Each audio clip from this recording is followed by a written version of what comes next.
Hey, what's up guys? Alex Espinoza with another Rickey Report. Make sure to use the code RickeyBlog at lastdivebar.com for 10% off your next order. And use my affiliate link down below to help me out.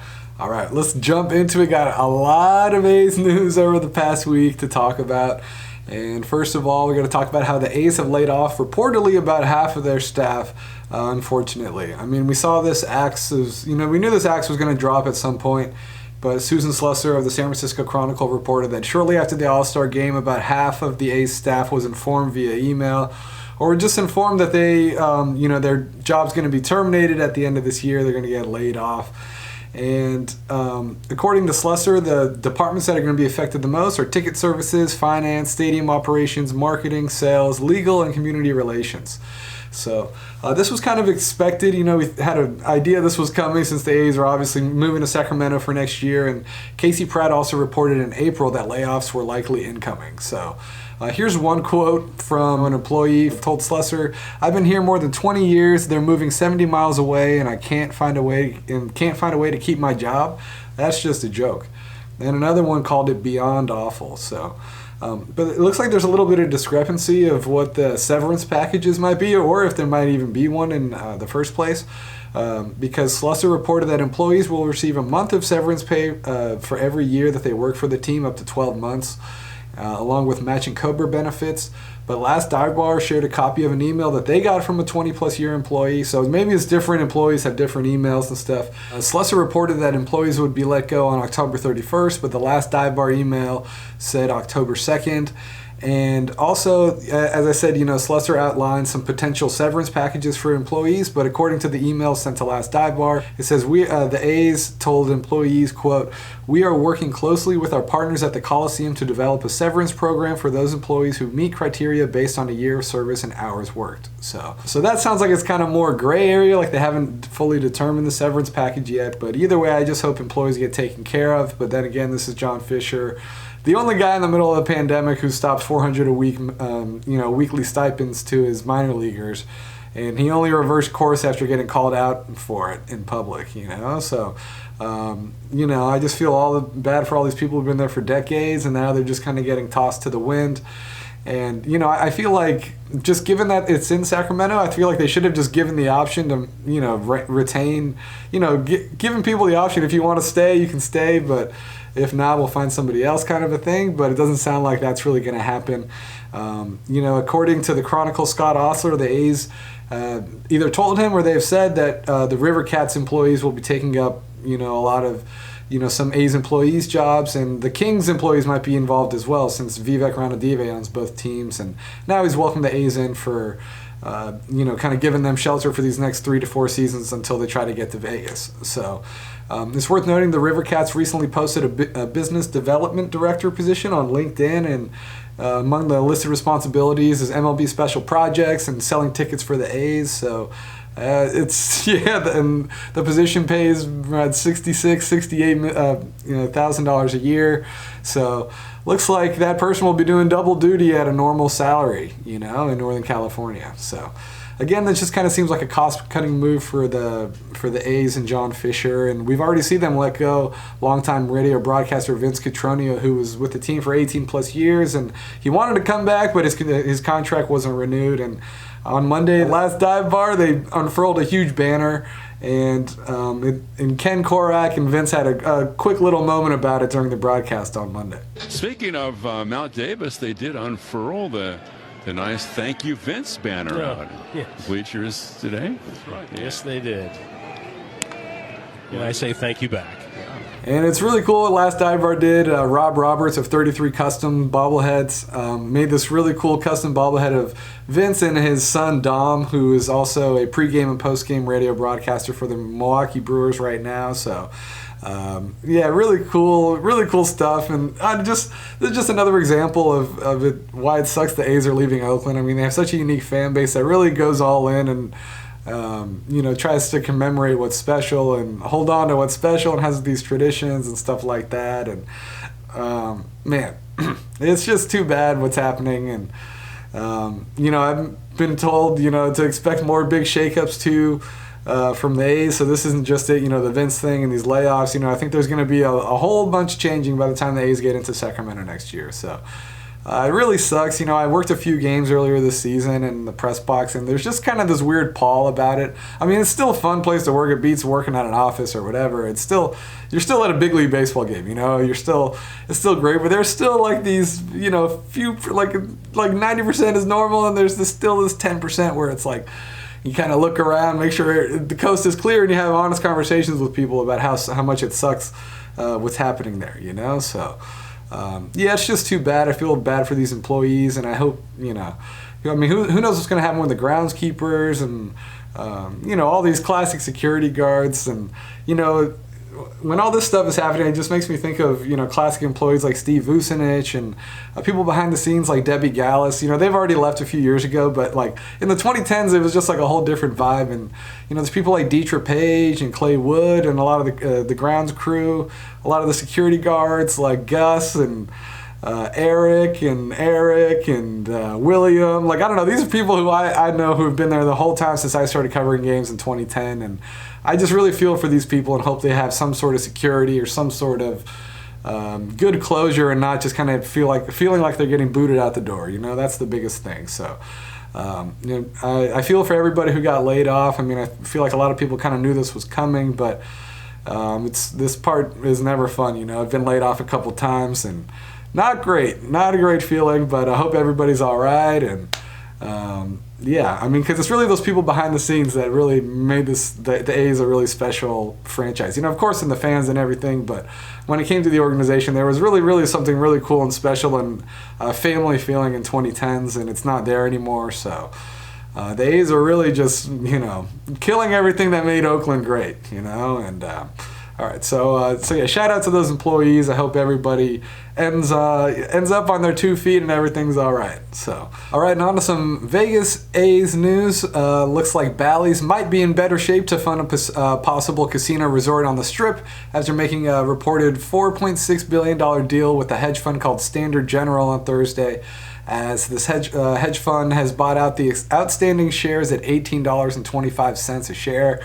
And the news elevated Bally's stock by 25% in the span of about 24 hours, as it closed at $16.91 on Thursday compared to $13.52 on Wednesday. So as part of this deal, Bally's will merge with another gaming and casino company called the Queen Casino and Entertainment Incorporated. And this move was people kind of saw this coming. Standard General is a hedge fund managed by Soo Kim, who's also the chairman of Bally's.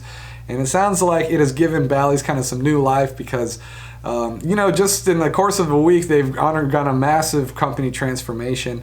And technically, I think Bally's will still be public, but now that, Standard General owns so much stock, I think they've essentially gone private for all intents and purposes. And, before last week's deal, so last week, Bally's and GLPI, Gaming, Leisure, and Property Inc., who's also the head landlord at the Tropicana lot in Las Vegas, they came together on some people reporting it as a $2 billion deal. In the language I saw, it was like $1.6 billion, in part to fund this $1.8 billion riverfront casino in Chicago. So Bally's has hammered out their casino deal and restructured their entire organization in the span of about a week. So before they did those two deals, they were $3.6 billion in debt. But obviously this appears to be a huge infusion of cash and gives them another option when it comes to their Tropicana lot. Because as it stands right now, Bally's, I think they're like 3 or 4 years into a 50-year agreement with GLPI where they're paying $10.5 million a year for their 35-acre lot. And the A's have 9 acres of this 35-acre parcel. So Bally's is trying to figure out what to do with the other 26 acres, if they're just going to sit on it or if they're going to build on it. So now it looks like they have a little more optionality to build because they have a little bit more money. So like I said, this was kind of coming. Standard General has been making buyout offers to Bally's over the past few years, including one for $38 a share in 2022. So Casino.org interviewed Wall Street analyst called Jeffrey Stanchel, who said, "Bottom line, we view this deal as likely frustrating for shareholders shortly following Standard General's $38 a share offer, but ultimately we see Bally's as better suited for what essentially private ownership, high leverage, and Standard General's close involvement in capital allocation and long-term strategies." Again, I'm not a financial guy or anything, but considering Bally's was in debt and Kim is atop both organizations, Standard General and Bally's. I assume will be a pretty seamless transition or transaction, and just kind of give some stability to Bally's, who's a partner with Fisher at the site. So, and Kim, Sue Kim, who's the chairman of Bally, certainly sounds optimistic. And here's what Kim wrote to Akers. The deal is an affirmation that the largest shareholders of the company believe that Bally's future is bright, and that future includes the Tropicana redevelopment and ballpark. And Kim also told Nevada Independent's Howard Stutz the stock agreement would help Bally's in capturing the potential of the Tropicana redevelopment and the ballpark. So yeah, it sounds like Bally's has kind of some more life here, because just a couple of months ago in May, the Bally's senior VP of Finance, Charles Thao, told the Review Journal, "We have minimal capital required to supply them," the A's, and it sounded like they were content just sitting on their option of just paying the annual lease and just not developing the land, and hopefully seeing the land value go up with the A's new stadium. So remember a few weeks ago, we were hearing from Vitamin D, who's an A's fan tapped in with the Las Vegas development scene, that developers were hearing that it was unlikely Fisher might underwrite the first $100 million as stipulated by SB1 without having an ancillary hotel next door. But yeah, it sounds like Bally's might be able to do that now. And then just last week, A's board member and Athletics Stadco head, executive Sandy Dean, basically John Fisher's right-hand man, when he was talking at the Las Vegas Stadium Authority meeting, he was saying that Bally's has started to do begun initial phase 1 planning for a hotel there. Bally's is working hard to complete their initial planning for a phase 1 resort, and has a significant team assembled for that. The timing of when a phase 1 resort would be built is something that's still yet to be determined. So it sounded very preliminary, but it sounds like Bally's has added financial flexibility, at least to take a look at this. I don't know. Again, I have no idea what their books look like or anything like this, but in essence, I just feel like Bally's probably is a little bit more stable. They got Chicago figured out. They got their whole structure figured out. I believe they're also looking at a New York gaming license, but it seems like this New York gaming license and the new casino or resort that they would develop after the Tropicana can be priorities for them. So again, I think there's a gray area. I was under the impression that December was a deadline, but we were talking to Jerry McHugh, who's a lawyer, who's saying that the Stadium Authority they would have to impose that December deadline on themselves. So as long as they have interest in the deal, I think they can probably get it done. So I think in the end, this is all good stuff for the A's if Bally's is a little bit more stable. But again, we got to get some clarity on the December stuff. But you would think if December 15th does matter as a hard deadline, since it's 18 months from when SB1 was signed, that Bally's might have to have something in place by then, or a little bit more clarity. But we'll see how it all plays out. The Stadium Authority is going to host another meeting in August, and then from there they're going to determine if they're going to meet in September or October. So maybe next August. I think it's August 15th, I believe. I have to go look, but somewhere in that neighborhood. We'll hear again from Sandy Dean and the Stadium Authority on where things stand with Bally's and how that situation has changed. And then back to Oakland now. We got some shocker of a news on Monday when Sheng Thao sent out this tweet that that the city of Oakland has hired Casey Pratt as its chief of communications for the mayor's office. And Casey Pratt, of course, is a longtime media member. Used to be the A's insider for CSN Bay Area when it was CSN Bay Area. Then he was working with ABC7. He's been super tapped in with these Howard Terminal negotiations and ballpark negotiations and whatnot over the past few years. And I'm really happy for Casey, for taking this challenge, and I'm happy for Oakland that Oakland has Casey on its side. Honestly, my initial reaction is, Casey, you're crazy, because Sheng Thao, of course, is going through a lot right now. She her house was raided in June by the FBI, along with the Duong family, who owns the California Waste Services, which does Oakland's recycling. And reportedly, this investigation has ties with a drug ring and human trafficking, and potentially a visit to Vietnam last year as well. So a lot of deep tentacles and stuff going on with this Oakland with raid, national level raid, but But Casey jumping into the fire, so I texted him. I was like, "You got a lot of guts, dude. Like, you're jumping in there." And so he's not going to be dealing with sports updates and angry A's fans. This is like real deal stuff now. So, and I know Oakland's image isn't great right now, but I hope Casey can help the city kind of get through this really tough time. And Tao's facing a recall election in November, so it's a lot. And Casey's a pro's pro. He's really connected, and he's shown his sources throughout these past few years of his reporting on this Howard Terminal stuff, and I know he knows a lot more than he can even say, and it's funny because I was actually hanging out with him before the Roots game on Sunday in the parking lot with the 68s, and I think at one point I told him, I was like, "Man, isn't it funny how the A's turned off their replies, but Sheng Thao didn't, and she's like embroiled in an FBI investigation for drugs and human trafficking," and he was just like, yeah, like he didn't say anything. So I didn't know at the time, because on Friday he just sent out a tweet saying like, "Oh, I'm leaving ABC7," and everybody's like, "Oh, what's going on?" And everybody's asking him about it all weekend. I didn't ask him about it because I knew everybody's asking him about it, but damn. So it sounds like Casey has got a lot more on his plate than just trying to track down the latest stadium information. So cheers to Casey. Good luck to him, and good luck to his family. And if you see his daughters around the Roots game, buy one of those bracelets. They got some cool Oakland Roots and Ballers bracelets and stuff like that. Even some FJF bracelets. So yeah, good luck to Casey. Good luck to Oakland. Hope it works out for everybody. And as if 2024 couldn't get any worse for A's fans, all-star closer Mason Miller has been placed on the injured list with a broken left pinky in his left hand, and it's retroactive to Tuesday. And he heard it after the game on Monday when the A's won 4-0, and he appeared in the game. And Martin Gallegos of MLB, there's kind of interesting reporting going on here, because initially Martin Gallegos of MLB.com tweeted that Miller hurt himself pounding his hand, on a medical table, but then he retracted that tweet, saying he put his hand down awkwardly while on the training table getting ready to do an exercise. So this was all Thursday morning, but then during Thursday's pregame session, A's manager Mark Kotsay kind of cleared things up with reporters. Yeah, I know there's some speculation, and the original statement that was put out is pretty accurate.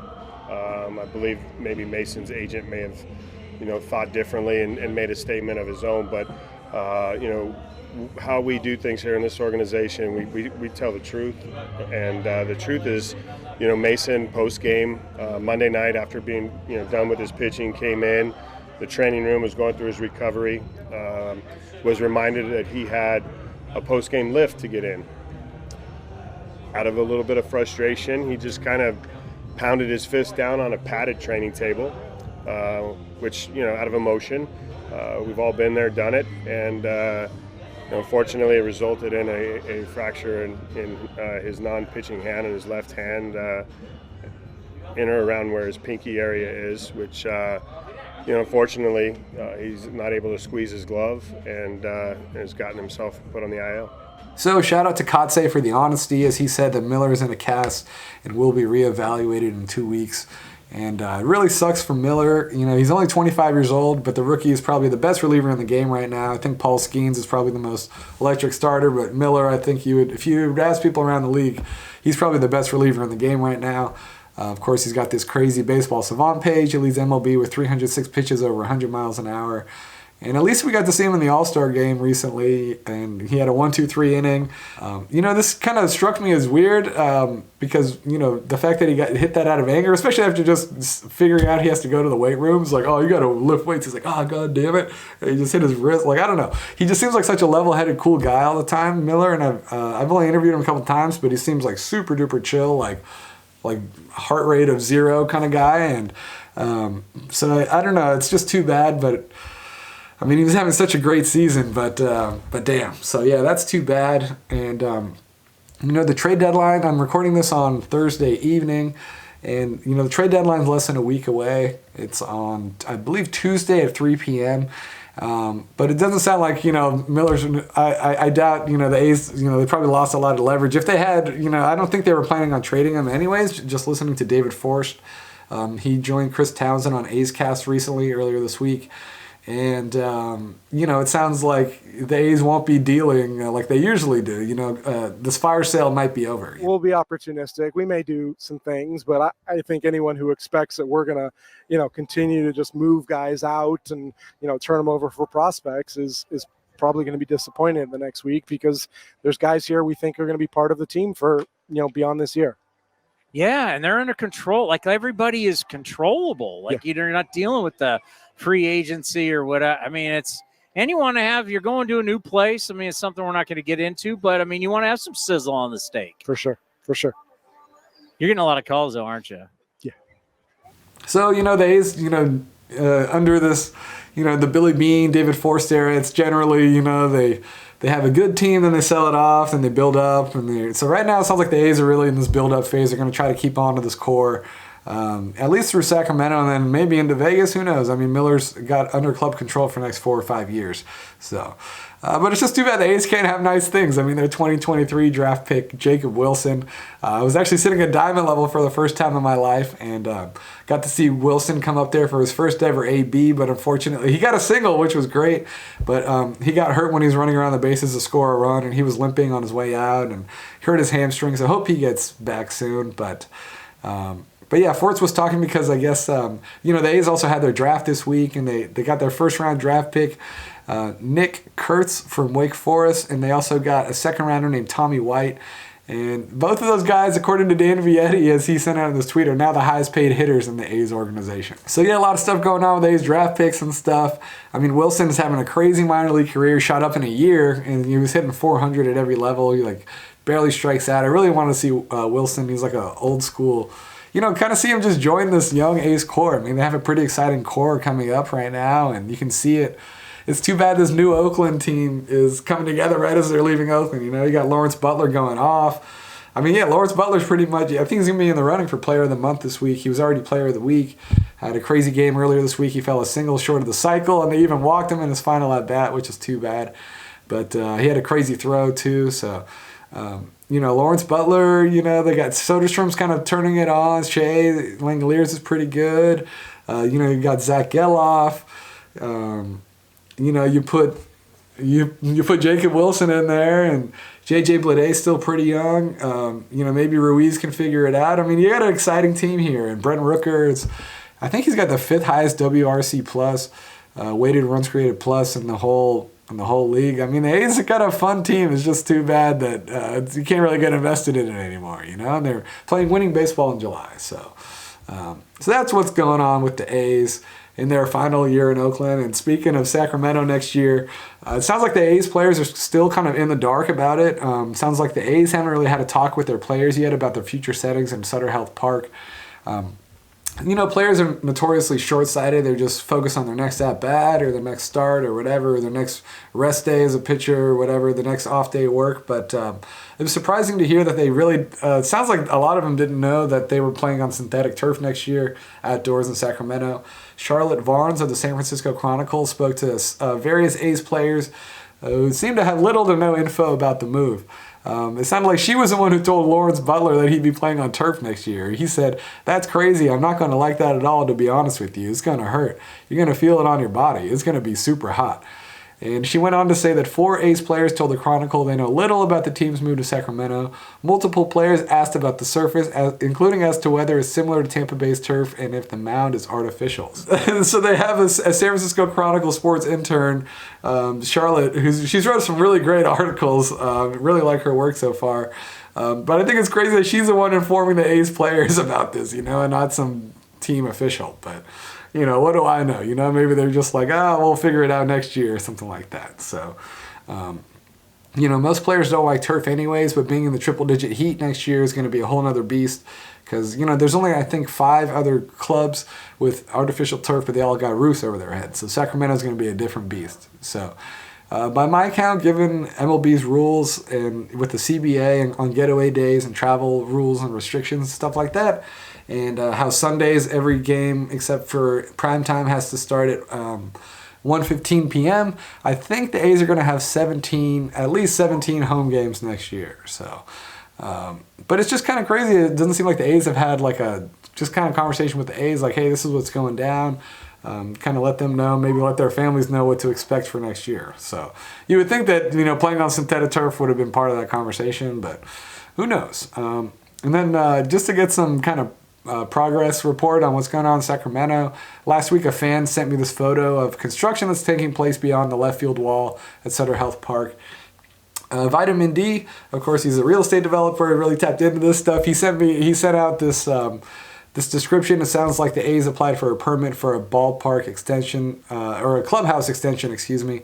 So there's already the clubhouse out there in left field.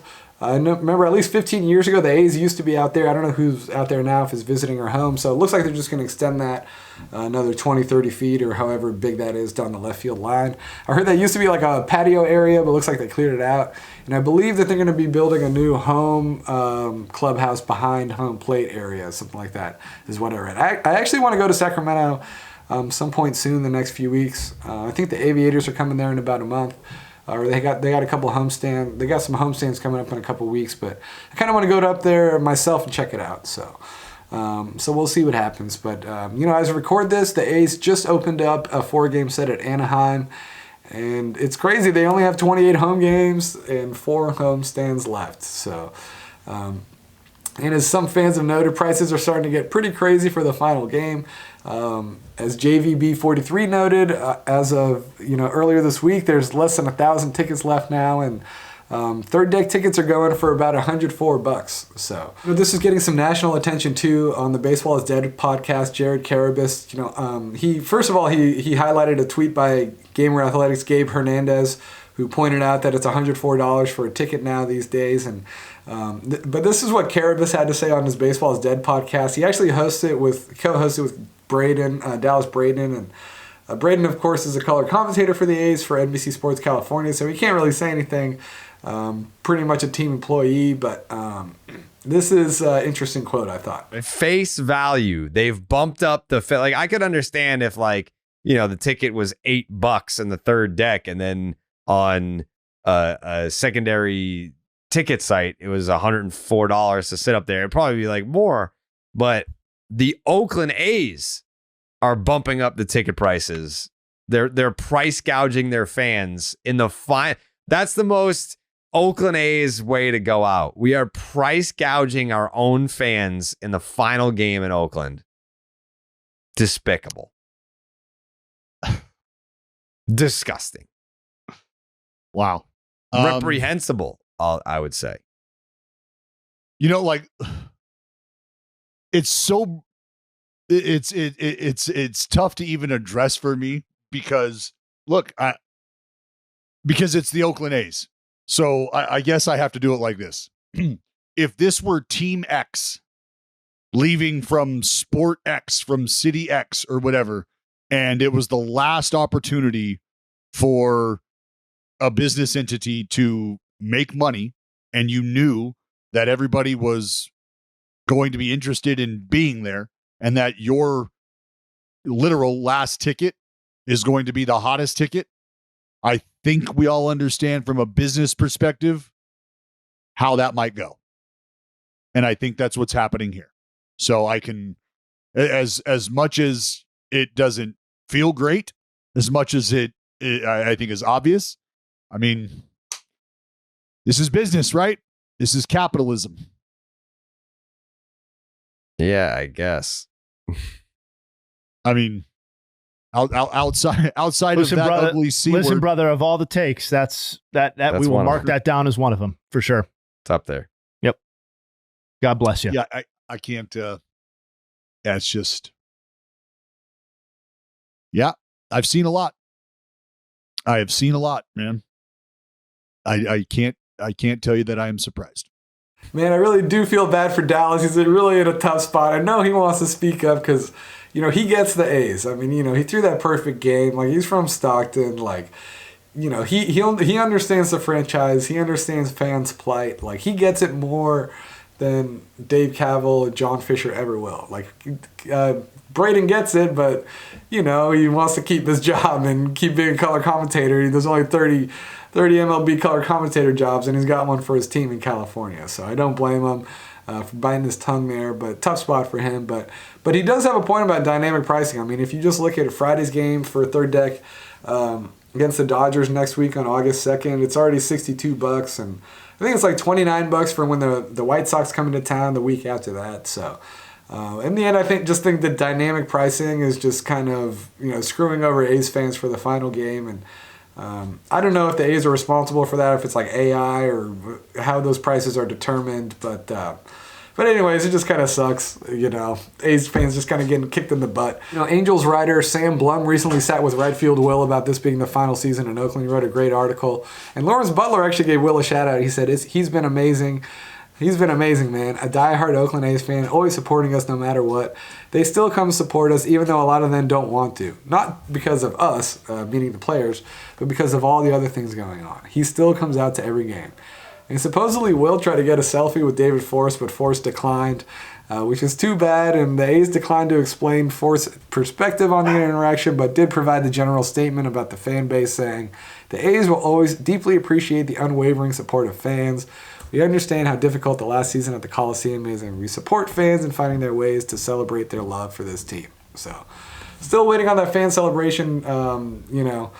Dave Cavill was talking about in March when he shared when they shared the new mural that was put up after the Rooted in Oakland was ripped down from the side of the Coliseum.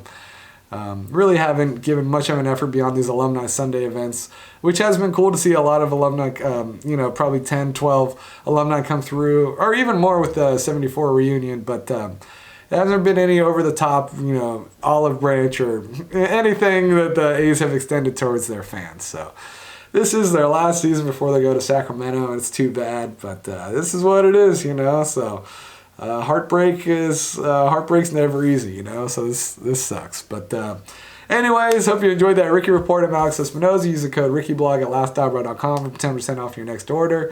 Thanks a lot for listening, and I'll be back next week with more Rickey Reports, more news. All right, have a good one.